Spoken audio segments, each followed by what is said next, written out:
Time travel. Cheap and easy. In the late 20th century, we are enmeshed in a society that has cast off subtlety with a vengeance and has increased the pace of daily existence far beyond the norm of biological cycles. The Hopi word koyaniskatsi is precisely apropos, and do see the film, a very magical amalgam of images and music with satanic insights. We Satanists find this constant barrage to be particularly aggravating since we cultivate sensitivity as a value important for all who would be magicians of any sort. Thus we retreat from the clangor and clamor to our dark retreats, wherein we may contemplate and experience choice items, culled with care from the dross offered by mass production and enforced homogenization. That is the nature of a satanic bunker. Nuance should be a working term in every Satanist vocabulary. If you wish to gain expertise in both lesser and greater magic, then you must be hyper-aware of subtle shadings in all of the aspects of your endeavors. The insensate herd has been battered into a benumbed state that makes them even less perceptive than their limited intellectual and emotional capabilities would allow, even at their greatest level of development. The Satanist who cultivates his sensitivity becomes the one-eyed man in the kingdom of the blind.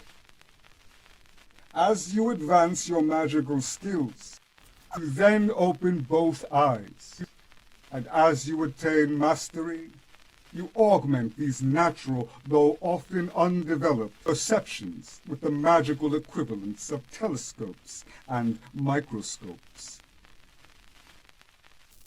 Time travel is a wonderful exercise to stretch your magical muscles and sharpen your perceptivity. The methods I'm about to discuss were surprisingly crystallized in Richard Matheson's romantic novel, Bid Time Return. In this magical book, a writer wishes to travel to a past era to meet a woman with whom he has become obsessed. He reads J.B. Priestley's Man and Time, a book recommended by Dr. LeVay, and immerses himself in a total environment embodying the era he wishes to visit. With the help of a recording of the final movement of Mahler's Ninth Symphony, he actually accomplishes the physical transportation. He actually accomplishes the physical transportation. I strongly suggest that you seek out both Matheson's novel and Priestley's book. Forget the novel's rather weak film adaptation starring Christopher Reeve, where passion was depicted as mere sentimentality. While I cannot guarantee your actual physical transport to another epoch, with a bit of effort, you can make an interior journey that should have an equal emotional weight. In fact, it is quite real experience in your subjective universe. For starters, I suggest that you attempt to return to the time and place of your gestation and birth. Since that is recent history, there is much material upon which you can draw to base your recreative contemplation. First of all, select music from that period, from whatever type, ranging from popular to serious, with which you can find an affinity. With greater experience, you might choose period music of a style for which you don't have an immediate connection, as this can broaden your sensibility and thus the comprehension of that time. Select films that date from this period, which should be easy from the many filmographies and databases extant. Go to a library and seek out synchronous periodicals for further images. Advertisements serve well. Having the physical items in hand is more vivid than just seeing scans. You can recreate an awareness of what might have been general concerns. Ask yourself, what did the world's denizens worry about at the time? Now, here comes the fine detail. Use older relatives' memory to uncover personal data concerning your parents' emotional tenor at the time. Add to the knowledge of local happenings, events, and personages to give depth and uniqueness to this evocation. Get pictures out of the family album. If you can include appropriate scents or food and drink, so much the better.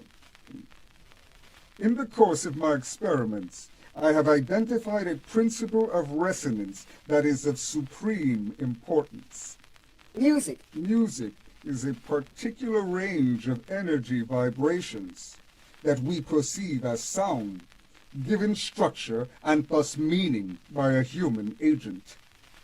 It follows by analogy that vibrations on a higher level will perhaps behave in similar fashion to the lower vibrations, with variations germane to that vibrational frequency.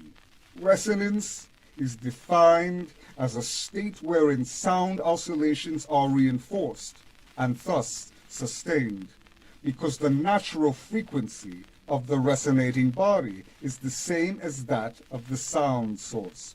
Magically speaking, you must assemble your evocative devices for this targeted time period so that they reinforce and sustain each other's vibrations, actually magnifying the result so that the sum is far greater than the components. These time travel talismans must be consonant with each other, in the same key, so to speak. This is more complex than simply matching frequencies, for chords that derive from a key organize the many frequencies of possible tones and their resultants into functional relationships that establish a progression. You are creating, in effect, a symphony of sympathetic vibrations whose structure will serve as the vehicle for your excursion while it is playing in the reverberant hall of your consciousness. It is the ubiquitous dissonance that characterizes today's culture that causes a general malaise, softening the audience, victims, so that they are far more pliable to being programmed. When you have completed your research and assembled your materials, close yourself into a proper chamber where you can be completely undisturbed by the outside world. Now bring this past epoch into sharp focus. For ritual garb, clothing from that era's styles. Let your senses be stimulated by your talismans and take your psyche for a ride. Perhaps enact the scenario using your various props. A chamber made into a total environmental replica of a room from the target time is an excellent means for setting the stage. If you do your work well, you will find yourself transported via your meditations to another era. Savor this period. Let yourself breathe the air. Think and feel as a denizen of the period, fully engaging both your emotions and your intellect. If your working is strong, this will set in your memory as an interior landscape to which you can return with greater ease the next time. When you have experienced complete saturation and thus emotional and physical exhaustion, consciously pull yourself back to the present. This can be cured by having some object concealed in the chamber that is quite evidently not of the time period of your journey. By then exposing it to your perception, you will be jolted from your reverie to that past era. You can control the time of this fantasy journey by having chosen music play for the desired duration. Then an anachronistic piece of music can be introduced, and this will have the same effect as the dissonant object, shattering the immersion in that vanished period. For a smoother transition, you can have recordings of music play in succession that will ease you from the past into the present. You will probably regain full temporal awareness during this accelerated forward motion before the sequence has fully elapsed. At first, practice traveling to time periods for which you can find media documentation. As your skills advance, you will find yourself able to make the journey with far less an assemblage of talismans. This is crucial, for when you attempt to experience eras more distant in time, you will find that there is far less material available for your use.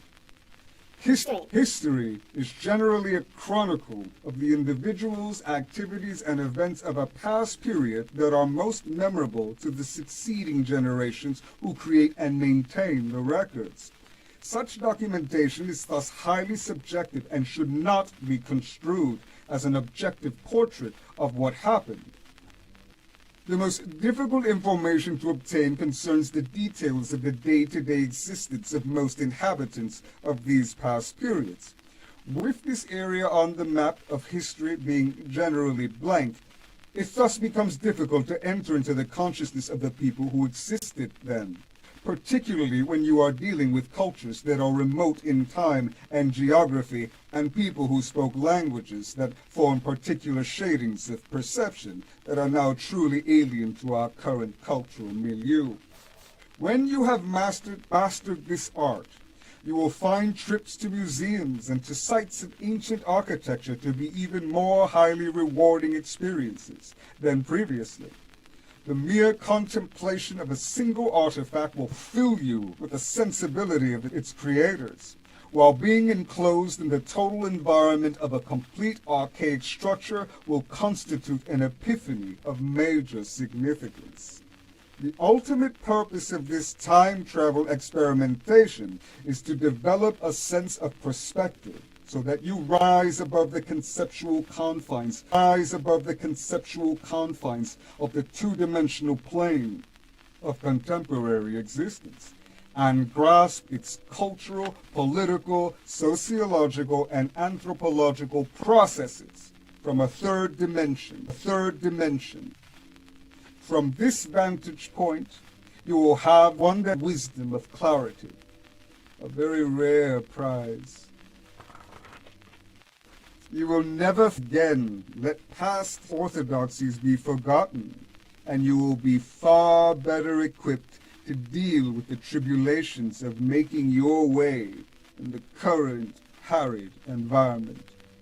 You will also be contributing to your future, for you will be able to embody and advance the best elements selected from the past for synthesis into a more satanic society around you. One that is invigorating and stimulating rather than exhausting and frenetic. Life in balance. Life in balance. From out of our darkened intimate chambers shall dawn a new order, to sweep the globe that can proudly be called, without exaggeration or apology, a civilization.